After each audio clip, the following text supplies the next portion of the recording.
যাদের সামনে আমি আল্লাহ তাআলার কথাগুলো বললে, কোরআনুল কারীমকে তেলাওয়াত করলে, আল্লাহ তাআলার স্মরণ হওয়ার সঙ্গে সঙ্গে ওয়াজিলাত কুলুবুহুম, তাদের কলবটা প্রকম্পিত হয়, কাঁপতে থাকে। ওই যে কলবে সালিমাদের অবস্থা, কলবে সালিমারা যারা হবে, কোরআনুল কারীম তেলাওয়াত শুনলে, কোরআনুল কারীমের দিকে ডাকলে তারা বাইরে থাকতেও পারবে না। কোরআনুল কারীমের তেলাওয়াত, আল্লাহর কথা শোনার সঙ্গে সঙ্গে তাদের অন্তরের মধ্যে একটা প্রকম্পিত ভাব, একটা ভূমিকম্পের মতো একটা কম্পন মেরে ওঠে।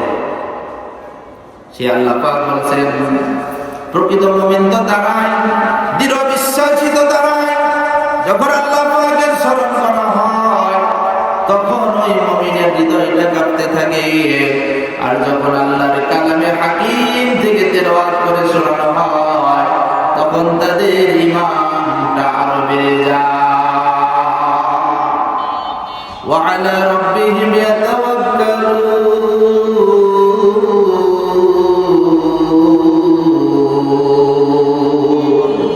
আল্লাহ পাক বলেন, এই সকল মানুষেরা কেবলমাত্র শুধুমাত্র একমাত্র তার রবের উপরে ভরসা করে থাকে। তাহলে শুধু রবের উপর ভরসা করা মানুষ সমাজে খুব কম, খুব কম। যে সব কিছু ভুলে গিয়ে আল্লাহ পাকের জন্য নিজের জীবনটা অক্ষ করে দেওয়া, আল্লাহ পাকের জন্য নিজের জীবনটা একদম স্বাধীন করে দেওয়া, আল্লাহ পাকের বিধানের উপর নিজের জীবনটা পরিচালনা করা, এটা কোনো সহজ ব্যাপার না। তবে আগে জ্ঞান রাখতে হবে। যদি জ্ঞান না থাকে তাহলে আমার আপনার জীবন কোন দিকে নিয়ে যাব সেই জ্ঞানটাই আমার কাছে নাই, তাহলে আমি যাব কোন দিকে? আমার তখন মনে হবে চতুর্দিকে অন্ধকার, আমি একা একা এখানেই থাকি। তখন মনে করবে যে না, দুনিয়াটা একটা আরামের জায়গা, হয়তো এখান থেকে যাওয়া লাগবে না।